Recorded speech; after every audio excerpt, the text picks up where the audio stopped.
Welcome to our podcast, where listening is learning. In today's fast-paced world, finding time to learn something new can be challenging. That's why our podcast is designed to be the perfect solution for busy people like you. With our short and sweet episodes, you can learn something new while doing other tasks, such as working, studying, or exercising. Plus, listening to our show is a great way to stay informed and inspired, with new ideas and perspectives that can help you improve your personal and professional life. So, whether you're a seasoned podcast listener or a first-timer, we're glad to have you here. Get ready to learn something new, be entertained, and have some fun. So, without wasting time, let's get started.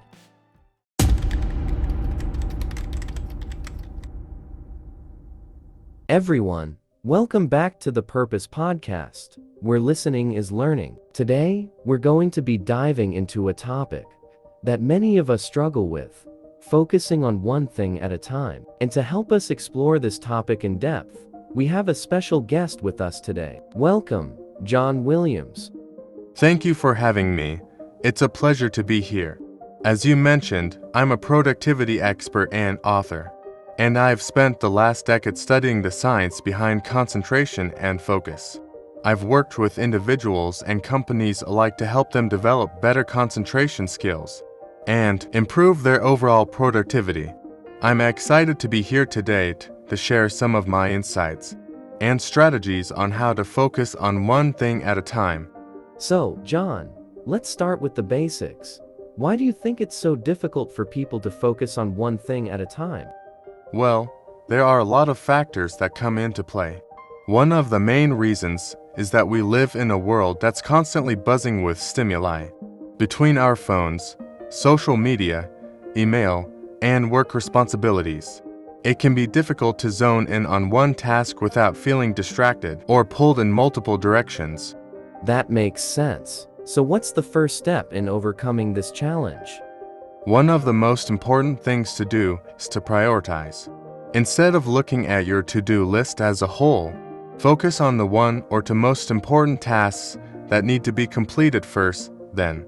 Give yourself permission to set aside everything else and focus solely on those tasks until they're finished. And what about the other items on the to-do list that may not be as pressing?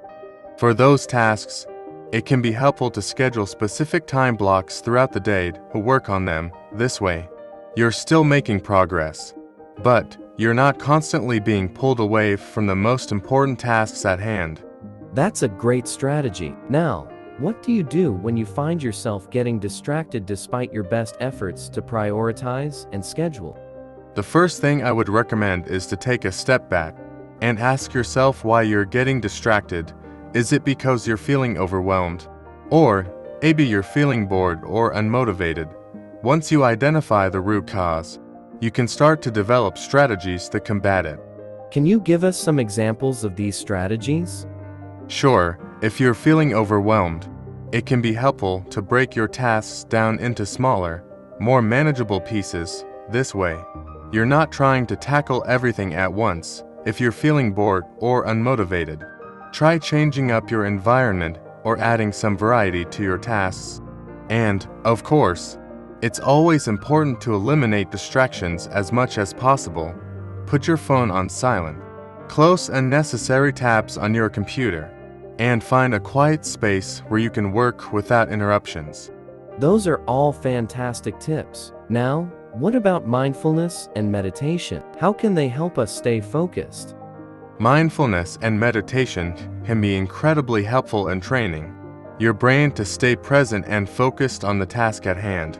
It can also help you become more aware of your thoughts and emotions, which can help you recognize when you're starting to get distracted or overwhelmed. Even just taking a few deep breaths or stretching can be a great way to bring your focus back to the present moment. That's great advice. Now, what if you find yourself slipping back into old habits and struggling to stay focused on one task? It's important to remember that building new habits takes time and practice. Don't beat yourself up if you slip up every now and then.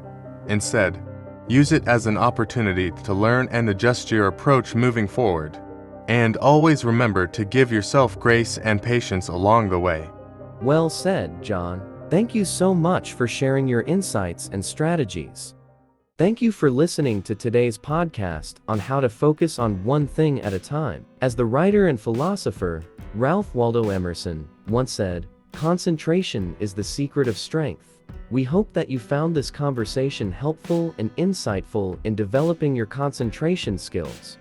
Remember, staying focused and present is a skill that takes practice and patience, but it's a skill that can lead to greater productivity, creativity, and overall well-being.